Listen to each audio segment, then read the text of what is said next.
Hello, good evening, सत श्री अकाल सबको। ये है CUET प्रेप का डे 4 एंड आज हम लोग मैक्रो इकोनॉमिक्स का second chapter determination of income and employment discuss करेंगे, जो आपका 12th स्टैंडर्ड में टॉपिक था, जहाँ पे हम AS/AD के बारे में पढ़ते हैं। Then we read about short run equilibrium and excess and deficient demand. ये सारे टॉपिक्स को मिला करके आपका जो यूनिट बनता है determination of income and employment, वो सारे टॉपिक्स यहाँ पे आपको देखने को मिलेंगे। शुरू करते हैं। सबसे पहले बेसिक डेफिनेशन, एग्रीगेट डिमांड क्या होता है? Sum total of the value of final goods and services जो इकोनॉमी में प्रोड्यूस हो रही है, प्लान की जा रही है, प्रोड्यूस कर रही है, कंजम्पशन के लिए प्लान किया जा रहा है। लोग एक्सपेंडिचर प्लान कर रहे हैं कि एक साल में इतना खर्चा कर देंगे फाइनल गुड्स को कंज्यूम करने में, वो सारी आपकी एग्रीगेट डिमांड बन जाती है। देन 4 कंपोनेंट्स होते हैं एग्रीगेट डिमांड के: consumption, investment, government expenditure and net exports. यानी कि एग्रीगेट डिमांड में सबकी डिमांड जोड़ी जाएगी, चाहे वो कंज्यूमर सेक्टर कर रहा है, प्रोड्यूसर सेक्टर कर रहा है, गवर्नमेंट सेक्टर कर रहा है या रेस्ट ऑफ द वर्ल्ड कर रहा है। Then we have consumption function. Consumption function define किया जाता है relationship between C and Y, कि आपके डिफरेंट लेवल ऑफ इनकम्स को कैसे आपकी कंजम्पशन रिस्पॉन्ड करती है। डायरेक्ट रिलेशन है, जैसे जैसे इनकम बढ़ता है वैसे वैसे कंजम्पशन भी राइज करता है। सेविंग फंक्शन दिखाता है relationship between S and Y, savings and income. जैसे जैसे इनकम बढ़ती है, अब ग्रेजुअली अपना सेविंग्स भी बढ़ाते हो। Break even point is defined as a level of output where consumption equates income. Break even point, जितना घर में पैसा आ रहा है उतना खर्चा हो जा रहा है, लेकिन कुछ सर पे कर्जा नहीं चढ़ रहा है, बोझ नहीं बढ़ रहा है, कुछ बचा भी नहीं पा रहे, जितना आ रहा है उतना खर्चा हो जा रहा है, जितना इनकम है उतना कंजम्पशन है, उसे बोलते हैं ब्रेक इवन पॉइंट। सेविंग्स नहीं होंगी इस केस में इकोनॉमी के अंदर। उसके बाद we have aggregate supply. Aggregate supply क्या होता है? जितना प्रोड्यूसर्स प्लान कर रहे हैं एक साल में सप्लाई करने का, विलिंग है प्रोड्यूसर सप्लाई करने की, वो एग्रीगेट सप्लाई बना देगा। Aggregate supply can be obtained by adding consumption and savings. कैसे आ जाएगा? Aggregate supply is equals to C plus S। क्यों बोल रहा है? क्योंकि aggregate supply is equals to income होता है, एंड इनकम को या तो हम कंजम्पशन करने के लिए यूज करते हैं, सेविंग करने के लिए। कैसे समझते हैं?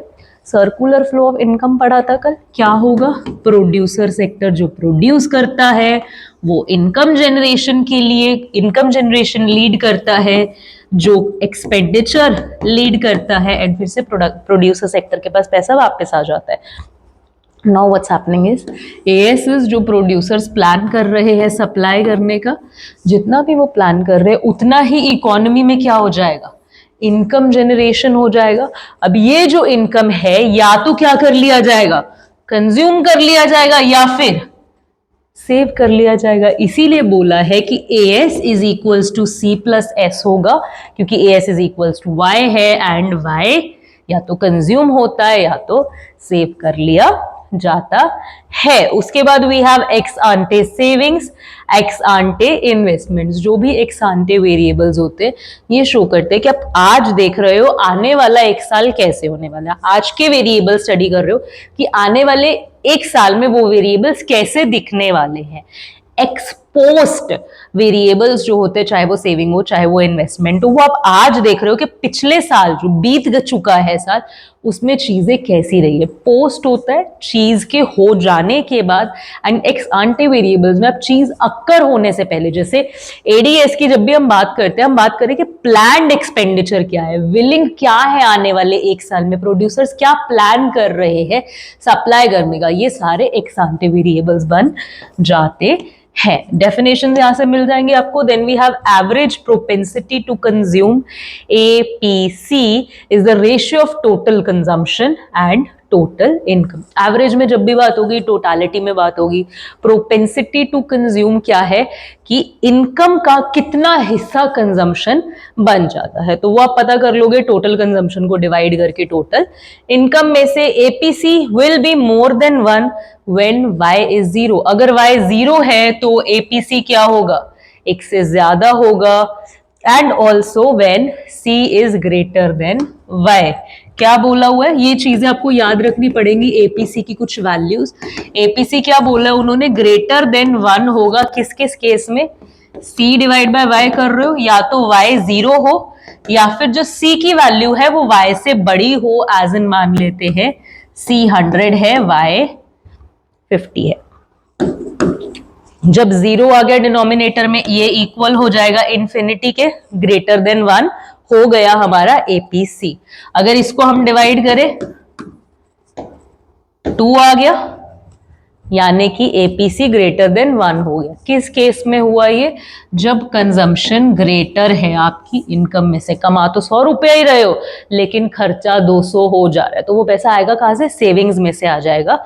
इस केस में सेविंग्स क्या हो जाएंगी, नेगेटिव हो जाएंगी।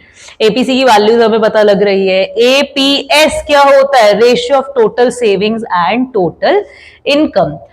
The sum of APC and APS क्या होगा, हमेशा यूनिटी होगा, APC plus APS is equals to हमेशा 1 ही आएगा। ओके, इनके डेरिवेशंस हम 11th स्टैंडर्ड में करते आए हैं, c over y plus s over y, 1 छोड़ दो, हम सिर्फ LHS उठा के प्रूफ कर रहे हैं। c plus s over y लिख सकती हूँ, मुझे पता है c और s को प्लस करके क्या आता है, y ही आता है, डिनोमिनेटर में y ही था, 1 आ गया, LHS is equals to RHS हो गया।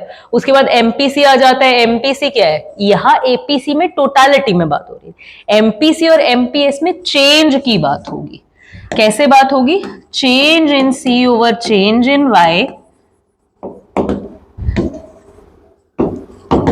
Change in S over change in Y.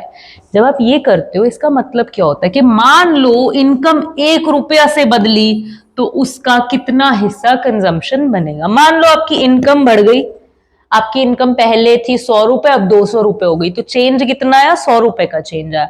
And उसी तरीके से आपकी कंजम्पशन में 80 रुपए का चेंज आ गया। तो जब मैं एमपीसी निकालती हूं, थोड़ा इसको अपन इवन कर ले, 10 कर ले, काटने में आसानी रहेगी।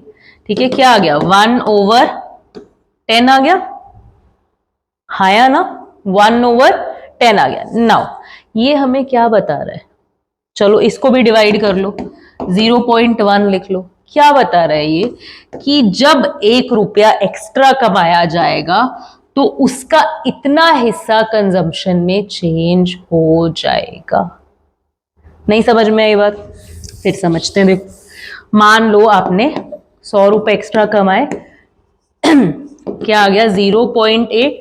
इसका क्या मतलब है, डिनोमिनेटर भी लिखा करो, 1 लिखा करो। इसका क्या मतलब है कि जब इनकम 1 रुपया से बढ़ी तो उसका 80% हिस्सा क्या बन जाएगा, कंजम्पशन बन जाएगा। इसका क्या मतलब है, 100 रुपए एक्स्ट्रा कमाए, 80 रुपए की कंजम्पशन बढ़ गई, 80% इनकम क्या बन जाती है, कंजम्पशन बन जाती है। तो एमपीसी हमें ये बताता है, एमपीएस सेम चीज बताता है सेविंग्स के लिए। मान लो अगर कंजम्पशन 80 का हुआ है तो 20 रुपए सेविंग में गए होंगे, यानी कि 0.2। इसका मतलब क्या है, 20% इनकम का हिस्सा क्या बन जाता है, कंजम्पशन बन जाता है। तो एमपीसी एमपीएस हमें क्या बताती है, बेसिकली रेशो बताती है चेंज का सेविंग्स और कंजम्पशन का इनकम के साथ। इन दोनों का सम भी क्या होगा, यूनिटी होगा। Autonomous investment refers to that kind of investment which is not affected by the change in income. चाहे हम देखो, ये जो शब्द है ऑटोनॉमस, चाहे तो ये कंजम्पशन के साथ आए, चाहे तो ये इन्वेस्टमेंट के साथ आए, इसका मतलब सिंपल ही निकलता है, ऐसी कंजम्पशन या ऐसी इन्वेस्टमेंट जो इंडिपेंडेंट है, इंडिपेंडेंट ऑफ इनकम। यानी कि इनकम अगर 0 भी हो तब भी कुछ ना कुछ कंज्यूम तो हम लोग करेंगे ही करेंगे, भूखे नहीं मरेंगे। अगर इनकम 0 भी हो, देश में कुछ ना कुछ इन्वेस्टमेंट तो होती ही रहेगी।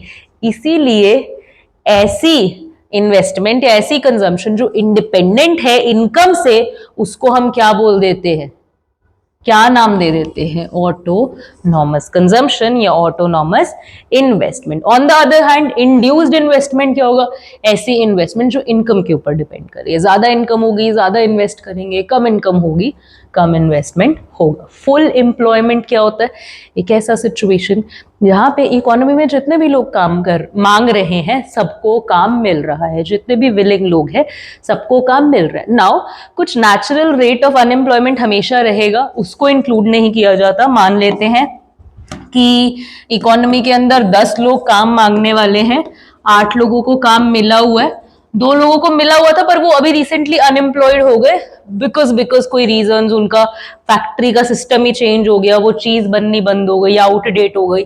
इस तरीके से स्ट्रक्चरल चेंजेस की वजह से कुछ ना कुछ अनएम्प्लॉयमेंट इकोनॉमी के अंदर रहता ही रहता है। तो हम ये नहीं कहेंगे यहां पर फुल एम्प्लॉयमेंट नहीं है, ये भी फुल एम्प्लॉयमेंट ही है क्योंकि ये नेचुरल रेट ऑफ अनएम्प्लॉयमेंट है। ओके चलो उसके बाद हम लोग कहां पे थे, फुल एम्प्लॉयमेंट की हमने बात की। देन इनवॉलेंट्री अनएम्प्लॉयमेंट एक ऐसा सिचुएशन होता है जब आप अनएम्प्लॉयड रहना नहीं चाहते हो, आप काम करना चाहते हो, आप काम मांग रहे हो सोसाइटी के अंदर, एंड जिस भी वेज रेट पे काम मिल रहा है, समझ लो 200 रुपए की दिहाड़ी है, 400 रुपए की दिहाड़ी है, आप उस पर काम करने को तैयार हो, पर फिर भी अगर आपको काम नहीं मिल रहा तो आप इनवॉलेंट्री अनएम्प्लॉयमेंट का पार्ट बन जाओगे। Then we have Keynesian economics के चलते equilibrium level of income determined by the effective demand. Equilibrium कौन सा सिचुएशन होगा इकोनॉमी के अंदर, जहां पर इफेक्टिव डिमांड होगी। ये शब्द देख लो, कई बार एमसीक्यूज में पूछ लिया जाता है, हम कंफ्यूज हो जाते हैं इफेक्टिव डिमांड क्या है। इफेक्टिव डिमांड एक ऐसा सिचुएशन है जहां पे आपकी डिमांड और आपकी सप्लाई बैलेंस आउट हो रही है, यानी कि पॉइंट ऑफ इक्विलिब्रियम को ही इफेक्टिव डिमांड कहा जा रहा है, which is defined as a level of output where AD equates AS. The level of effective demand in the two sector economy model is income equal होना चाहिए consumption और investment expenditure के, या फिर एक्स आंटे सेविंग्स और ex ante investments बराबर होनी चाहिए। क्या बोला है, इनकम इज इक्वल्स टू होना चाहिए सेविंग्स और इनकम इक्वल होना चाहिए सेविंग और सॉरी कंजम्पशन और इन्वेस्टमेंट के। ऐसा क्यों बोला गया, इनकम क्या होती है सी प्लस एस, ये क्या होती है सी प्लस आई, आया ना, एस इज इक्वल्स टू आई। ये सिचुएशन कब बनता है, जब इक्विलिब्रियम होता है। अगेन अगर हम इसको रीराइट करें तो मैं इसे ऐसे लिख सकती हूँ AD is equals sorry AS is equals to AD, क्योंकि मुझे पता है वाई एएस के इक्वल होता है, and C plus I consumption expenditure plus investment expenditure मिलके ही एग्रीगेट डिमांड बनाता है टू सेक्टर इकोनॉमी के अंदर। तो वही लिखा हुआ है, या तो एडीएस के इक्वल होना चाहिए या फिर सेविंग इन्वेस्टमेंट के इक्वल होना चाहिए। वहां पे क्या होगा, इफेक्टिव डिमांड हो जाएगा। Then we have investment multiplier का टॉपिक। इन्वेस्टमेंट मल्टीप्लायर क्या दिखाता है आपका, कि जब भी ये आपका क्या है, मान लो इकोनॉमी में हमारा ये एएस है, हाँ या ना, और ये हमारा एडी है। नाउ एडी को बूस्ट मिला कुछ ना कुछ इन्वेस्टमेंट के बढ़ने की वजह से, एंड एडी क्या हो गया, ऊपर की तरफ मूव कर गया। तो यहां पर हम क्या नोटिस करेंगे, यहां पर ये जो चेंज आया एडी में, ये चेंज इन इन्वेस्टमेंट की वजह से है, एंड जो हमारा इक्विलिब्रियम है, पहले एएस के साथ एडी इस पॉइंट पे मिल रहा था, अब इस पॉइंट पे मिल रहा है। यहां पर नोटिस करो एक बात कि चेंज इन आई से ज्यादा चेंज है चेंज इन वाई में, यानी कि हमारा जो इनकम है वो ज्यादा चेंज करता है इन्वेस्टमेंट से। इसका भी रीजन क्या है कि मान लो मैंने इकोनॉमी में 100 रुपया इन्वेस्ट किया, 100 रुपए की कुर्सी टेबल खरीद ली, ठीक है, मैंने बिजनेस शुरू कर लिया, 100 रुपए का मैं खर्चा करती हूँ, वो किसी और की इनकम बन जाती है, हाँ या ना, मैंने क्या किया था इन्वेस्ट, वो किसी और की क्या बन गई इनकम। अब यहां पर ये रुकता थोड़ी है, जिसके पास भी इनकम क्रिएट हुआ वो आगे क्या करेगा, कुछ ना कुछ कंज्यूम करेगा, कुछ ना कुछ सेव कर लेगा। मान लो 80 रुपए उसने कंज्यूम कर लिए, 20 रुपए सेव कर लिए। अब 80 रुपए जो उसने खर्चा किया, कंजम्पशन किया, वो किसी और की क्या बन जाएगा, इनकम बन जाएगा। जिसने 80 रुपए कमाए वो भी क्या करेगा, 80 रुपए आगे खर्चा करेगा। 80 की जगह मान लो 70 खर्चा कर लिया, 10 सेव कर लिया। अब ये 70 रुपए किसी और के क्या बन जाएंगे, इनकम बन जाएंगे। यानी कि इकोनॉमी में इन्वेस्टमेंट कितने का हुआ था, 100 रुपए का। इनकम अब तक कितने की बन चुकी है, ये बनी 100 रुपए इनकम, देन ये 80 रुपए इनकम बनी, देन ये 70 रुपए इनकम बनी। इस तरीके से सर्कल चलता जाएगा। इनकम क्या हो गई है, काफी ज्यादा है कंपैरेटिवली इन्वेस्टमेंट से। तो जब हम चेक करते हैं कि इन्वेस्टमेंट कितनी बार मल्टीप्लाई होगी, तब हमें मल्टीप्लायर फाइंड करना पड़ता है। मल्टीप्लायर कैसे निकलता है, change in income over change in investment. इसको ऐसे भी लिख सकती हूँ, के multiply by change in investment. इस चीज को ऊपर ले आई हूं, is equals to change in Y, यानी कि मेरा इन्वेस्टमेंट कितनी बार मल्टीप्लाई हो रहा है कि मेरे पास वाई कितना ज्यादा बढ़ने वाला है या घटने वाला है। मल्टीपल टाइम्स इफेक्ट पड़ेगा।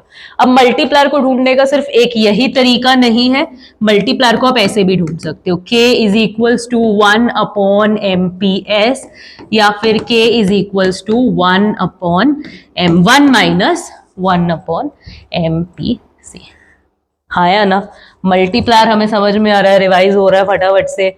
ओके, मल्टीप्लायर का एक पॉजिटिव रिलेशनशिप होता है एमपीसी के साथ, एंड इनवर्स रिलेशन होता है एमपीएस के साथ। ज्यादा सेव करोगे तो पैसा ज्यादा मल्टीप्लाई नहीं करेगा, ज्यादा लोग कंज्यूम करेंगे तो वो किसी और की इनकम बनेगी, किसी और की, तो इकोनॉमी में पैसा ज्यादा मल्टीप्लाई होगा। The higher value of MPC more will be the value of multiplier and vice versa. Full employment may not compulsorily exist in the Keynesian economics. एक चीज ध्यान रखती है, जो किंजियन इकोनॉमिक्स है वो हमें फुल एम्प्लॉयमेंट का सिचुएशन नहीं दिखाता है, सिर्फ इक्विलिब्रियम का सिचुएशन दिखाता है। एंड इक्विलिब्रियम अंडर एम्प्लॉयमेंट पे भी बन सकता है। हो सकता है इकोनॉमी की कैपेसिटी हो 100 गुड्स बनाने की, लेकिन क्योंकि डिमांड 80 का ही है, इसीलिए इकोनॉमी 80 ही गुड्स बना रही है, यानी कि पूरे लोगों को काम नहीं मिलेगा, पूरे लोगों को इनकम नहीं मिलेगा। एम्प्लॉयमेंट यहां पर फुल नहीं है, अंडर एम्प्लॉयमेंट इक्विलिब्रियम बन रहा है। यहां पर अगर एडी 100 पहुंचे तब जाके फुल एम्प्लॉयमेंट इक्विलिब्रियम बनेगा, तब जाके इकोनॉमी अपनी फुल कैपेसिटी पे काम करेगी। केंद्रीय इकोनॉमिक्स जो है वो हमेशा आपको बताती है कि इकोनॉमी में एक्सेस कैपेसिटी है, एक्सेस कैपेसिटी है, यानी कि बाय चांस एडी बढ़ा तो एएस उसे रिस्पॉन्ड करेगा, एएस भी बढ़ जाएगा, एएस के अंदर कैपेसिटी बची हुई है। लेकिन इस सिचुएशन में अगर एडी बढ़ भी जाता है तो एएस के पास बढ़ने का और कोई जगह ही नहीं है, वो फुल कैपेसिटी पे। तो जो किंजियन मॉडर्न है वो एक्सेस कैपेसिटी पे काम करता है, फुल एम्प्लॉयमेंट पे काम नहीं करता है। राइट, चलो आगे बढ़ते हुए, excess demand is a situation where ex ante demand is greater than ex ante as it is at the full employment level of equilibrium। मान लो इकोनॉमी का कैपेसिटी 100 बनाने का ही था, लेकिन जो डिमांड है वो कितना है, 120 का है, तो इसे हम कहेंगे एक्सेस डिमांड है। अगर 100 बनाने का कैपेसिटी है लेकिन डिमांड 80 का है, तो इसे बोलेंगे डेफिशिएंट डिमांड है इकोनॉमी के अंदर। एक्सेस डिमांड है तो क्या करना पड़ेगा, एक्सेस डिमांड है तो ज्यादा इकोनॉमी में प्रेशर पड़ेगा, लोग मांगेंगे लेकिन सामान होगा नहीं, इन्फ्लेशन आ जाएगा, महंगाई आ जाएगी। डेफिसिट में क्या होगा, पहले ही लोग मांग नहीं रहे हैं, सामान एक्सेस पड़ा हुआ है, लोग सस्ता करके बेचने की कोशिश करेंगे, वहां पर डिफ्लेशन का सिचुएशन आ जाएगा। तो एक्सेस में इन्फ्लेशनरी गैप देखने को मिलेगा, एंड जो हमारा डेफिसिट डिमांड है यहाँ पे आपको डिफ्लेशनरी गैप देखने को मिलेगा। देन आप लोग क्या करते हो, हमारे पास आ जाते हैं मेजर्स के, भाई अभी दिक्कत तो हो गई, इकोनॉमी में डिमांड जरूरत से ज्यादा है या जरूरत से कम है, तो अब इसे ठीक किस तरीके से किया जाए, फिर हमारे पास आ जाते हैं मेजर्स, यानी कि तरीके। कैसे ठीक करेंगे, आप मैं नहीं ठीक कर पाएंगे इसको, या तो गवर्नमेंट ठीक करेगी या फिर आरबीआई ठीक करेगा, यानी कि सेंट्रल बैंक। गवर्नमेंट के पास कुछ पॉलिसी होती है जिसका नाम है फिस्कल पॉलिसी, आरबीआई के पास कुछ पॉलिसी होती है जिसका नाम है मॉनेटरी पॉलिसी। फिस्कल पॉलिसी में गवर्नमेंट क्या करती है, टैक्सेस को कंट्रोल करती है, अपने एक्सपेंडिचर खर्चों को कंट्रोल करती है, सब्सिडीज वगैरह जो देनी है, स्कीम्स वगैरह जो उन सबको मैनेज करके एक्सेस या डेफिसिट डिमांड की सिचुएशन को ठीक करती है। मॉनेटरी मेजर्स में जो हम टूल्स पढ़ते हैं आरबीआई के पास, क्वालिटेटिव एंड क्वांटिटेटिव टूल्स, जैसे कि repo rate, bank rate, CRR, SLR, जितने भी आरबीआई के पास रिजर्व रेशियोज है, क्रेडिट रेशियोज है, रेपो रेट्स वगैरह है, मार्केट ऑपरेशंस है, सबको यूज करके आरबीआई एक्सेस एंड डेफिसिट को कंट्रोल करने की कोशिश करती है। लेट्स सी, अगर एडी एक्सेस है और डेफिशिट है, दोनों में ठीक कैसे किया जाएगा सिचुएशन। अगर डिमांड ज्यादा है तो गवर्नमेंट को डिमांड घटाना है तो गवर्नमेंट अपना एक्सपेंडिचर क्या कर देगी, घटा देगी। एडी कैसे बनता है, AD is equals to C plus I